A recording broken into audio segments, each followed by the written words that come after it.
खानदानी अमीर ससुराल में गरीब बहू की मुंह दिखाई। कथा ओ कथा कहाँ रह गई? जल्दी से आ भी जा। अब तक तो सरपंच जी के बेटी के विवाह में सब लोग भोज खाने के लिए भी जुट गए होंगे। बस आ गई माँ। कथा हल्दी कढ़ाई वाला सुंदर सा अनारकली सूट पहनकर सादगी से सज कर आती है, जिसमें उसका रूप काफी निखर रहा था। माँ बताओ मैं कैसी लग रही हूँ? बिटिया ये पहनावा तुझ पर काफी जच रहा है। वैसे इस कपड़े का रंग कुछ कुछ मेरी पुरानी वाली साड़ी से मेल खा रहा है। माँ मैंने तुम्हारी उसी पुरानी साड़ी को काटकर तो ये अनारकली सूट सिला है, और थोड़ा बहुत कपड़ा कम पड़ रहा था तो मैंने तुम्हारी बनारसी साड़ी में से बॉर्डर काटकर जोड़ लगा दिया। दरअसल कथा के हाथों में सिलाई कढ़ाई करने का काफी ज्यादा हुनर था। कथा रंग रूप नैन नक्श से देखने में काफी ज्यादा सुंदर थी, लेकिन आज के दहेज की प्रथा से भरे साज समाज में गरीबी उसके विवाह में अड़चन बनकर खड़ी थी। पेट भरने के लिए लक्ष्मी सरपंच की पुश्तैनी हवेली में शुरू से बर्तन मांजने का काम कर रही थी। उन्हीं शादियों में कथा मेहंदी महावर लगाती थी। नमस्ते सरपंच काका। सदा खुश रहो कथा बिटिया। जाओ, सारी औरतें मेहंदी महावर चढ़ाने के लिए कब से प्रतीक्षा कर रही है। जी जाती हूँ। कथा थाली में महावर मेहंदी सजाकर ले जाती है, जहां सोने की ज्वेलरी और खानदानी पहनावे में कौशल्या अपनी बहू और बेटी के साथ बैठी थी। जी आप सबको नमस्ते। आप लोगों में से पहले कौन महावर मेहंदी लगवाएगा? आपके पैर तो बिल्कुल सूने हैं, पहले आप महावर लगवा लीजिए। पत्रलेखा गरीब कथा को हीन भावना से देखते हुए इनकार जताती है।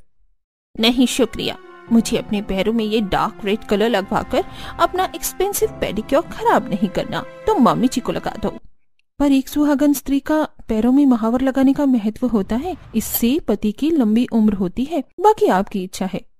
हे यू 2 कौड़ी की गरीब लड़की, ज्यादा ओवर स्मार्ट मत बनो। सरपंच जी को भी बस खर्चा बचाना था, तभी 3rd क्लास मेहंदी वाली को बुला लिया। बस पत्रलेखा बहू, तुम्हें कोई अधिकार नहीं बनता इस तरह से किसी का निरादर करने का। बेटी अपनी बहू की तरफ से मैं क्षमा चाहती हूँ। माँ जी अपनों से बड़ों का हाथ छोटे के आगे जोड़ता हुआ अच्छा नहीं लगता, बल्कि आशीर्वाद देते अच्छा लगता है। बेटी बड़ा ही नेक संस्कार देकर तुम्हारी माँ ने तुम्हारी परवरिश की है। कथा का सरल सहनशील आचरण देखकर खानदानी पुश्तैनी परिवार से ताल्लुक रखने वाली कौशल्या को वो मन में जंच जाती है और पुश्तैनी हवेली लौटते ही शादी की बात छेड़ती है। माँ जी आप सोच भी कैसे सकती हैं कि वो 2 कौड़ी की गरीब सादी लड़की इस खानदानी परिवार की बहू बन सकती है? आपने उसका पहनावा देखा था? वैसा पहनावा तो हमारी हवेली के नौकर चाकर भी नहीं पहनते। माँ जी रिश्ता अपनी बराबरी के खानदान में देखकर जोड़ना चाहिए। माँ पत्रलेखा भाभी बिल्कुल सही बोल रही है। कहा वो गरीब लड़की, कहा अक्षत भैया, जोड़ी भी मेल नहीं खाएगी। पत्रलेखा बहू मैंने तय कर लिया है कि अक्षत का रिश्ता मैं वहीं करूंगी। मेरा दिल कहता है कि वो टूटे मन की लड़की मेरे घर परिवार को सदा जोड़ कर रखेगी। कल हम शगुन लेकर जा रहे हैं और मुझे कोई तमाशा नहीं चाहिए। अगले दिन खानदानी शाही अंदाज में शगुन, गहने, जेवर, महंगे फल, मिठाई से सजी धजी थालियां लेकर नौकर चाकर गरीब लक्ष्मी की चौखट के बाहर खड़े हो जाते हैं। तभी कौशल्या परिवार समेत गहनों में लदी हुई उतरती है। तभी पड़ोसन कमला, शीला आंख जमा कर देखने लगती हैं। शीला बहन, लक्ष्मी की लड़की को आज फिर से रिश्ते वाले देखा देखी करने आए हैं।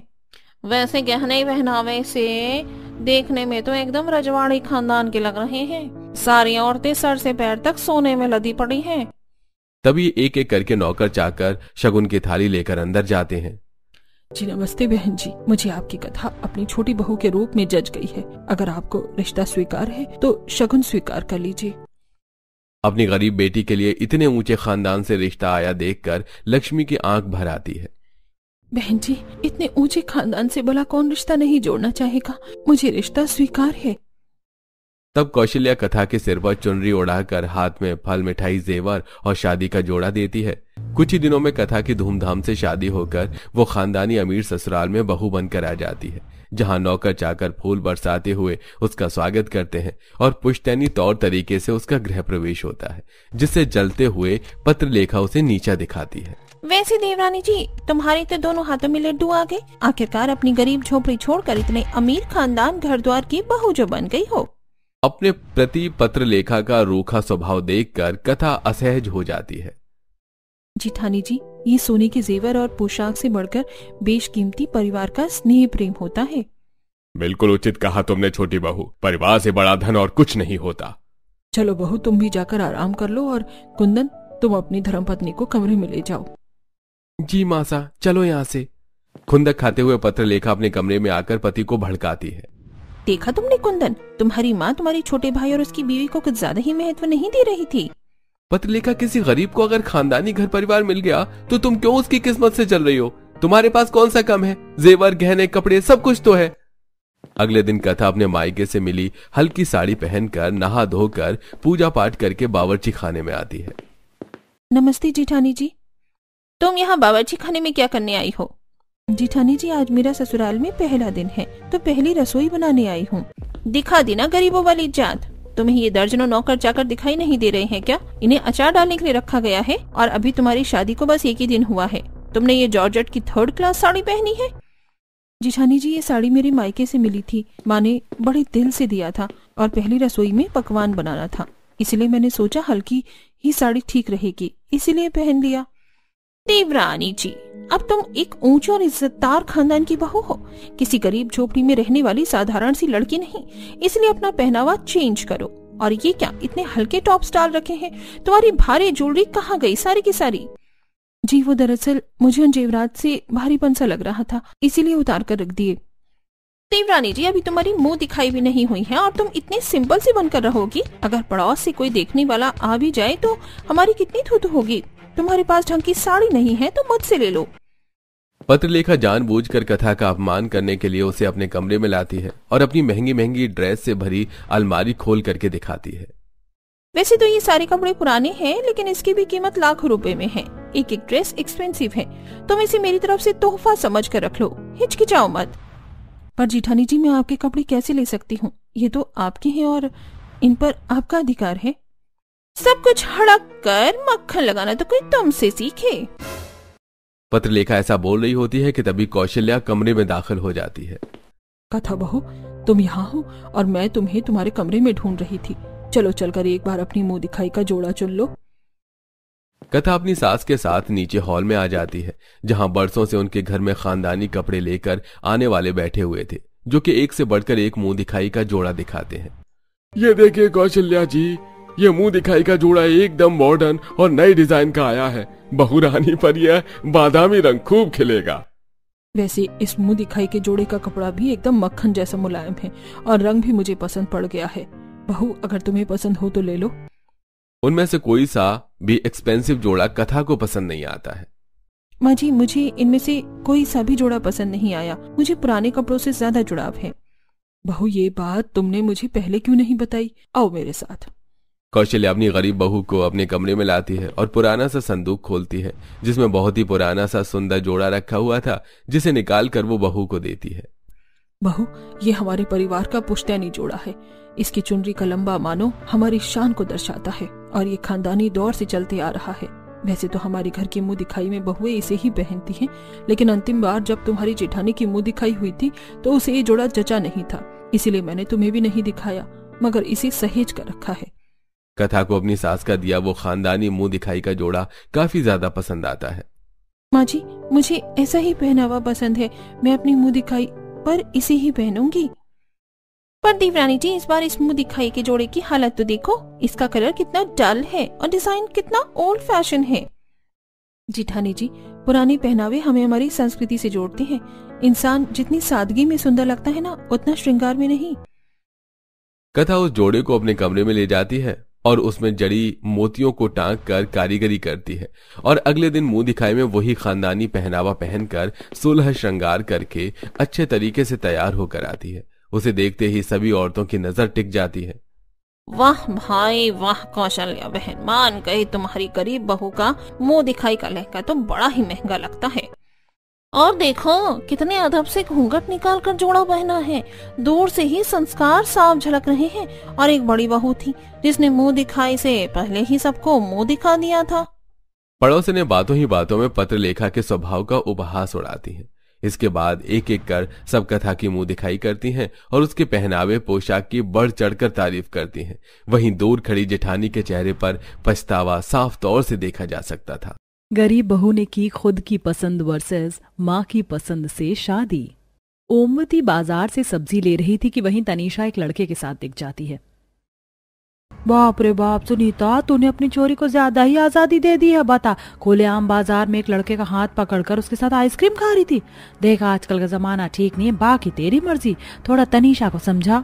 ऐसा कहकर ओमवती चली जाती है। कुछ ही देर में तनीषा खिलखिलाकर घर पर आती है। माँ, आज रात को खाने में मेरे लिए आलू की कचौड़ी और बूंदी का रायता बना देना। ये सब छोड़, मैंने तुझे पहले भी बोला था और आज फिर कह रही हूँ, तू उस लड़के के साथ छोड़ दे। कई औरतें मुझे बताती हैं कि वो लड़का तुझे गली में छोड़ने आया है। आज ओमवती मुझे बता कर गई कि तू बाजार में उसका हाथ पकड़कर आइसक्रीम खा रही थी। वो लड़का ठीक नहीं है, मैंने तो उसे सिगरेट पीते हुए भी देखा है। देख, माँ बाप की पसंद से ही बच्चों को शादी करनी चाहिए। माँ, पता नहीं आप उसको क्यों पसंद नहीं करती, और सिगरेट वगैरह वो शादी के बाद ही छोड़ देगा, उसने प्रॉमिस किया है। माँ, राहुल बहुत अच्छा है और मैं उसी से ही शादी करूंगी। आजकल का जमाना बदल गया है, सब लड़कियां खुद की पसंद से शादी करती हैं। बेटा, हमें सारा अनुभव होता है, इसीलिए मना कर रही हूँ। सॉरी माँ, शादी तो मैं खुद की पसंद से ही करूंगी। तनीषा अपनी माँ की बिल्कुल भी बात नहीं सुनती, जिस वजह से वह रोने लग जाती है और तनीषा खाना नहीं खाती है। कुछ दिनों बाद वह कॉलेज से शाम को 6 बजे तक नहीं आती, जिस वजह से टेंशन में सुनीता रोती है। रात को बिजली कड़कती है, तब दरवाजे पर तनीषा राहुल के साथ भीगे कपड़ों में दस्तक देती है। हे भगवान, तनीषा, तूने ये क्या अनर्थ कर लिया? तूने बिना मेरे खुद की पसंद से शादी कर ली। माँ, मैं जानती हूँ मैंने आपका दिल दुखाया, लेकिन मैं आपका आशीर्वाद लेने आई हूँ। तब गुस्से से सुनीता तनीषा को थप्पड़ मार देती है। मिल गया आशीर्वाद तुझे, याद रखियो, अगर तुझे कोई भी दिक्कत आई तो शादी के बाद मैं तेरा साथ बिल्कुल नहीं दूंगी। सुनीता कलेजे पर पत्थर रखकर दरवाजा बंद कर देती है। वहीं तनीषा को भी बुरा लगता है। फिर वो अपने ससुराल जाकर गृह प्रवेश करती है, जहाँ कुछ दिन तो ससुराल वाले बहुत अच्छे से पेश आते हैं, लेकिन फिर धीरे धीरे सब जहर उगलते हैं। एक दिन खाने में जरा सा नमक क्या ज्यादा हो जाता है। ये कैसा खाना बनाया है? रोज रोज अजीब सा खाना बना कर ले आती हो, क्या बात है? तुम्हारी माँ ने तुम्हें कुछ सिखाकर नहीं भेजा? राहुल, तुम क्या कर रहे हो? मुझे दर्द हो रहा है, गलती से हुआ है ये। तुम्हारी हिम्मत कैसे हुई मेरे सामने अपनी जुबान खोलने की? जाओ, मेरे लिए दोबारा खाना बना कर लाओ। बेटा, मेरा तो चूल्हे की दाल बाटी चूरमा खाने का मन कर रहा है, इसको बोल वही बना कर लाए। लेकिन माँ जी, इतनी गर्मी में चूल्हे पर दाल बाटी चूरमा कैसे बनाऊंगी? देखा बेटा, तेरी बीवी कैसे बहाना मार रही है, और मुझे भूखे मारना चाहती, इसीलिए बोल रही थी मेरी पसंद से शादी कर ले, लेकिन तूने अपनी पसंद की शादी कर ली। ये सुनते ही राहुल तनीषा को एक करारा थप्पड़ मारता है और उसका सर दीवार में लगता है, जिससे माथे से भी खून निकलने लगता है। माँ जी, राहुल, तुम मुझे मार क्यों रहे हो? चुप, बिल्कुल चुप। तुझे शादी करके इस घर में लाया हूँ और अब मेरी माँ भी तेरा दुखड़ा नहीं सुनेगी। तुझे इसी घर में ही मरना होगा। जैसे मैं बोलूंगा तू वैसे करेगी, समझी? जा, मेरी माँ को खाना बना कर दे। तनीषा रोते हुए धूप में भरे आंगन में ईंट रखकर मिट्टी का चूल्हा बनाती है और उस पर खाना भी बनाती है। तभी लकड़ी से उसका हाथ जल जाता है। मेरा हाथ! मैंने राहुल से इतना प्यार किया, यहाँ तक कि माँ से लड़ गई, लेकिन हुआ क्या, जो माँ ने कहा था कि राहुल मेरे लिए ठीक नहीं है, बल्कि यहाँ मेरे ससुराल में कोई भी ठीक नहीं है। ओ भाभी की बच्ची, ये मत समझना तुम यहाँ आंगन में अकेली हो, मेरी नजर है तुम पर। जल्दी खाना लेकर आओ, वरना भैया का गुस्सा जानती हो ना, वैसे ही मुंह सूजा हुआ है और फूट जाएगा। ऐसे ही दिन गुजरते हैं। तनीषा के ससुराल वाले उसे बहुत टॉर्चर करते हैं और राहुल आए दिन शराब पीकर मारता है। 1 महीना बीत जाता है। सुनीता अपने दिल को संभाल नहीं पाती और बेटी को देखने चुपके से उसके घर के बाहर पहुंच जाती है। तभी खिड़की से देखती है कि राहुल ने उसका गला पकड़ा हुआ होता है। क्या बोला तूने कि मैं बदल गया हूँ? हाँ, मैं बदल गया हूँ। तुझे क्या लगा था कुत्ते की तरह जिंदगी भर तेरे पीछे रहूंगा? पीऊंगा, दिन रात पीऊंगा, दिन रात तुझे मारूंगा। बहुत बढ़िया बेटा, औरतों को ऐसे ही काबू में रखना चाहिए। माँ जी, पापा जी, मुझे बचा लीजिए। राहुल, मुझे छोड़ दो, बहुत दर्द हो रहा है। ये भगवान, इन्होंने मेरी बच्ची का क्या हाल कर दिया है। सुनीता खुद को रोक नहीं पाती और राहुल को चांटा मारकर अपनी बेटी को उसके चंगुल से छुड़ाती है। और जैसे ही घर वाले सुनीता को हाथ लगाने वाले होते हैं, तभी चाकू उठाकर सुनीता कहती है, ये दूर दूर रहो मुझसे और मेरी बेटी से। तुम्हें क्या लगा था कि सच में मैंने अपनी बेटी से मुंह मोड़ लिया है और मैं उसे देखूंगी भी नहीं? क्या हाल कर दिया है तुमने मेरी बेटी का मार मार के। माँ आप आ गई। अगर किसी ने कुछ करने की कोशिश की तो पुलिस वालों को सब कुछ बता दूंगी और तुम सब जेल के अंदर होगे। तब सुनीता अपनी बच्ची को घर ले आती है और उसके जख्मों पर दवाई लगाती है। तब तनीषा अपनी माँ के गले लग बहुत रोती है। माँ मुझे माफ कर दो, मैंने आपकी बात नहीं सुनी और अपने दिल की सुनी और खामियाजा ये निकला। मुझे नहीं पता था जिससे मैं इतना प्यार करूंगी वो मेरा ये हश्र करेगा। आपने सही कहा था, बच्चों को माँ बाप की पसंद से ही शादी करनी चाहिए। कोई बात नहीं, एक बेटी को अपनी माँ से माफी मांगने की कोई जरूरत नहीं है। मैं तेरे लिए हमेशा रहूंगी और देखना, अगर अच्छा लड़का मिला तो अपने पसंद से तेरा अच्छा घर बसाऊंगी। फिलहाल तू आराम कर। उस वक्त सुनीता अपनी बेटी का ख्याल 2 साल की बच्ची की तरह रखती है। उसे खाना खिलाना, लोरी सुनाना इत्यादि खुश करने के लिए करती है। 3 हफ्ते बाद सुनीता बाजार से सामान लेने जाती है। तब सब्जी लेकर रोड पार नहीं कर पाती। एक आदमी उसे धक्का देकर चला जाता है। तब ऋषभ नाम का लड़का उसे संभालता है। अरे माता जी, आप ठीक तो हैं? तुझे दिखाई नहीं देता क्या? निकल जाए यहाँ से। अरे सुनीता आंटी, आपने मुझे पहचाना? मैं ऋषभ तनीषा के साथ बचपन में खेलता था, सामने वाले घर में रहता था, लेकिन उसके बाद हम शिफ्ट हो गए। अरे हाँ, मुझे याद है, तू तो बहुत बड़ा हो गया है और बदल भी गया है। अरे आंटी जी, मैं अमेरिका पढ़ने चला गया था, वहां से आया हूँ, तो थोड़ा सा बदल रहा हूँ। अच्छा, तनीषा कहाँ है? वैसे उसे मिलवा दीजिए। आइए मेरी गाड़ी में बैठ जाइए। तब सुनीता ऋषभ की गाड़ी में बैठ जाती है और उससे बातें करते हुए उसे अपने घर ले आती है। तब ऋषभ तनीषा की हालत देख घबरा जाता है और सुनीता उसे सब कुछ बताती है। इसके बाद ऋषभ उसे हंसाने के लिए बंदर वाला डांस करता है और मनपसंद नूडल्स बनाकर अपने हाथ से खिलाता है। ऋषभ का तनीषा के लिए प्यार देख सुनीता को अच्छा लगता है। ऋषभ बेटा, मैं तुझे बहुत पसंद करती हूँ। क्या तू मेरी बेटी को पसंद करता है? क्या तू उसका हाथ थामेगा? मुझे विश्वास है तू उसका बहुत अच्छे से ख्याल रखेगा। आखिर तुझे बचपन से देखा है और तेरी आंखों में मैंने तनीषा के लिए प्यार भी देखा है। हाँ आंटी, मैंने तो उसे बचपन से चाहा है और तनीषा को मैं तुझे सारी खुशियां दूंगा। नहीं, मुझे शादी से डर लगता है।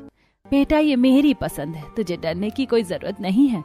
तनीषा हाँ कर देती है। फिर अगले महीने तनीषा ऋषभ की धूमधाम से शादी हो जाती है, जहाँ उसके ससुराल वाले बहुत प्यार से उसका वेलकम करते हैं। सासू माँ के जैसा प्यार देती है। ससुर शगुन में जेवर देता है। भाभी, हम दोनों बराबर है, इसलिए आप मुझे दीदी नहीं कहेंगी बल्कि फ्रेंड की तरह रखना। और बहू, तुझे जो भी चाहिए ना मुझे बताना। बहू, तू रो क्यों रही है? तुझे मेरा दिया हुआ तोहफा पसंद नहीं आया? नहीं, बस आपका प्यार देखकर आंखों से आंसू छलक गए। पास्ट को याद मत करो तनीषा, क्योंकि तुम्हारा फ्यूचर मेरे साथ ब्राइट है। अच्छा माँ, रात को आप हमारा खाना मत बनाना। तनीषा और मैं रात का डिनर बाहर करेंगे और थोड़ा लेट आएंगे। हाँ, बिल्कुल। तू अच्छे से बहू को घुमा। बहू, यहाँ की चिंता मत करना, खाना मैं और मायरा बना लेंगे। ये सब देख तनीषा बहुत खुश होती है। कुछ देर बाद ऋषभ उसके चोट पर मरहम लगाता है। देखना, मैं तुम्हारे सारे घाव एक एक करके भर दूंगा। फिर रात को ऋषभ डिनर पर ले जाता है और मूवी दिखाकर रात को लॉन्ग ड्राइव भी करवाता है। वाह, ऐसा लग रहा है कि आज पहली बार मैं खुली हवा में सांस ले रही हूँ। थैंक यू ऋषभ, सच में माँ की चॉइस बहुत अच्छी है। उनको तो मैं बचपन से ही पसंद हूँ, तुम ही ने भाव नहीं दिए। तुम भी ना। वक्त गुजरता है, ऋषभ तनीषा की हर ख्वाहिशों को पूरा करता है और एक दिन सुनीता भी अपनी बेटी से मिलने आ जाती है। कैसी है मेरी बच्ची? बहुत खुश हूँ माँ, आपने सही कहा था, माँ बाप की पसंद बच्चों के लिए अच्छी ही होती है और मैं आपकी पसंद से शादी कर ऋषभ के साथ बहुत खुश हूँ। यहाँ सब बहुत अच्छे हैं और एक वो ससुराल था जिन्होंने। खैर छोड़िए, ये लीजिए मैंने बनाया है आम पन्ना। तब सुनीता अपनी पसंद में बेटी को खुश देख खुश हो जाती है और उसके साथ बहुत सारी बातें करती है।